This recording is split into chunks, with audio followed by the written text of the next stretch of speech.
नमस्कार। आज का जो हमारा विषय है वह गणित विषय से संबंधित है। हमने गणित के पिछले वीडियो में संख्याओं के बारे में पढ़ा था। अब हम उन्हीं संख्याओं में से एक संख्या जो बहुत महत्वपूर्ण है, परिमेय संख्या के बारे में जानेंगे।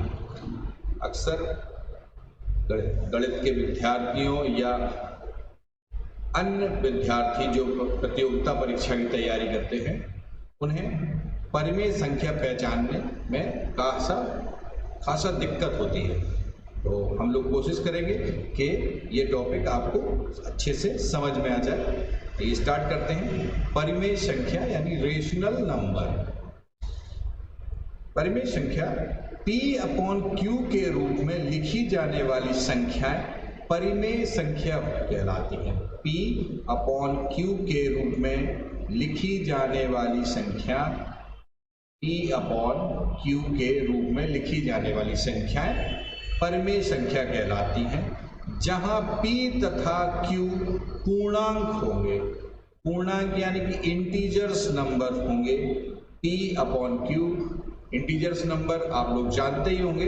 अगर नहीं जानते तो मैं आपको बता दूं कि पूर्णांक संख्या या पूर्णांक वो होते हैं जिसे -इंफिनिटी से लेके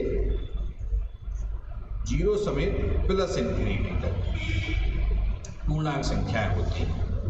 यानी कि 1, 2, 3, -1, -2 ऐसे। तो ये पूर्णांक होना चाहिए। अब हम बात करते हैं P/Q में के रूप में लिखी जाने वाली संख्या परिमेय संख्या कहलाती है। इसमें एक कंडीशन ये है कि Q is not equal to 0। Q 0 नहीं हो सकता। Q is not equal to 0। Q शून्य नहीं होगा।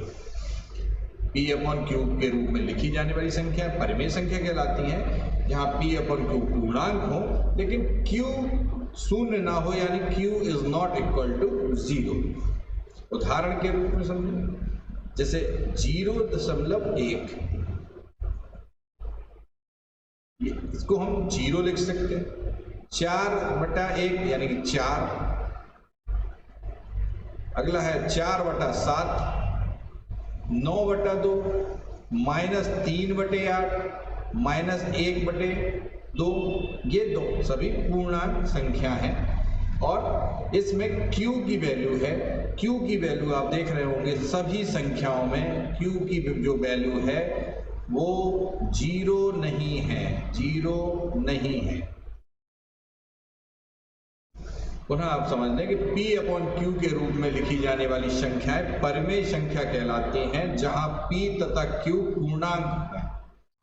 साथ ही Q शून्य नहीं हो सकता, यानी Q is not equal to 0।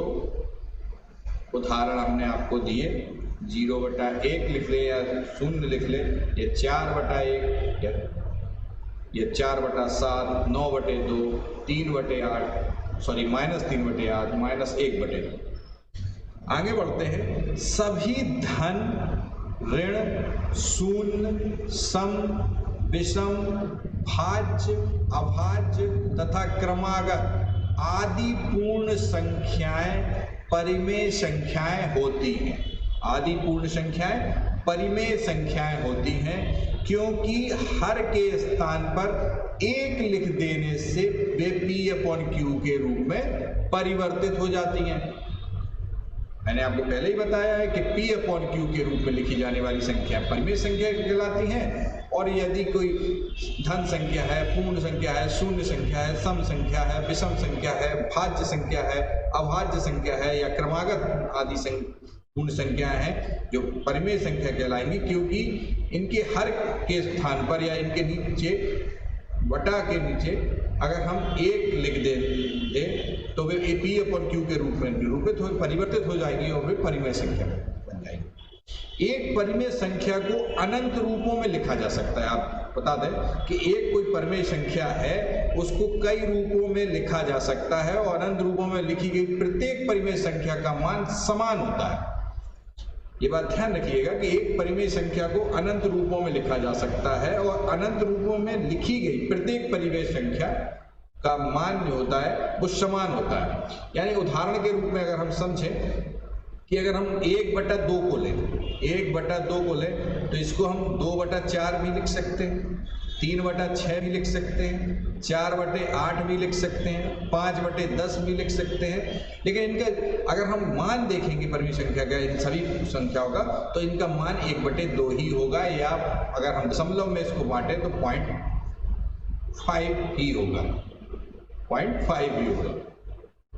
तो हमने अब आपको ये बात समझ में आई होगी कि परिमेय संख्या को अनंत रूपों में लिखा जा सकता है और अनंत रूपों में लिखी गई प्रत्येक परिमेय संख्या का मान समान होता है।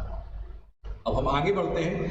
परिमेय संख्या को सीमित दशमलव यानी कि 2/4 को 0.5, 1/8 को 0.125 तथा आवर्त दशमलव यानी कि आवर्त मतलब बार बार अंकों का रिपीटेशन हो रहा हो, जैसे 4/3 को अगर लिखें तो 1.3333 या 1/7 को लिखें 0.142857, पुनः 1.42857। ये देख रहे हैं 0.142857 और 1.42857। यानी कि एक तो सीमित दशमलव होता है कि दशमलव एक बार दो बार आता है, और एक होता है आवर्त दशमलव यानी कि लगातार संख्या आती रहती हैं लेकिन कुछ अंकों का लगातार रिपीटेशन हो सकता है एक ही संख्या बार बार आ रही हो, या हो सकता है एक ग्रुप पूरा बार बार आ रहा हो, जैसे कि इस वाली संख्या में है 1.42857 और 1.42857 बार बार आ रहा है। तो परिमेय संख्या को सीमित दशमलव संख्या और आवर्त दशमलव संख्या में के रूप में लिखा जा सकता है। दोहराव वाली दशमलव संख्या आवर्तक संख्याएं कहलाती हैं, ये बात ध्यान रखिए। अब एक आप नोट पर गौर करते हैं, एक बहुत महत्वपूर्ण नोट है कि दो परिमेय संख्याओं के बीच एक परिमेय संख्या ज्ञात करने के लिए दोनों संख्याओं का योग करके 2 से विभाजित करते हैं। यदि आपको दो परिमेय संख्याओं के बीच एक परिमेय संख्या ज्ञात करनी हो तो हम दोनों संख्याओं का योग करेंगे और उसको 2 से विभाजित करेंगे, तो एक नई हमें परिमेय संख्या या उनके मध्य की परिमेय संख्या ज्ञात हो जाएगी। जैसे हम एक फॉर्मूले समझ सकते हैं कि माना पहली परिमेय संख्या a है, दूसरी परिमेय संख्या b है, तो इनके बीच की तीसरी परिमेय संख्या a + b/2 हो जाएगी। यानी कि अगर हम किसी परिमेय संख्या के मध्य की संख्या निकालना है तो उन दोनों संख्याओं को जोड़ें और उसमें 2 से विभाजित करते, 2 से भाग करते हैं, तो हमें उनके मध्य की परिमेय संख्या ज्ञात हो जाएगी। एक ये बहुत महत्वपूर्ण लाइन है, पॉइंट है कि दो परिमेय संख्याओं के बीच अनंत परिमेय संख्याएं होती हैं। कोई अगर आपसे प्रश्न पूछता है कि दो परिमेय संख्याओं के बीच कितनी परिमेय संख्या होती है, तो अनंत परिमेय संख्या होती है। जैसे अगर हम उदाहरण के रूप में ले लें कि 1/2 तथा 1/3 के बीच की परिमेय संख्या अगर ज्ञात करें तो ये 5/12 है, 19/48 है, 9/24 है, इत्यादि आगे भी और सारी निकाल सकते हैं हम। तो इस प्रकार दो परिमेय संख्याओं के बीच अनंत परिमेय संख्याएं होती हैं। आशा है ये आपको टॉपिक समझ में आया होगा।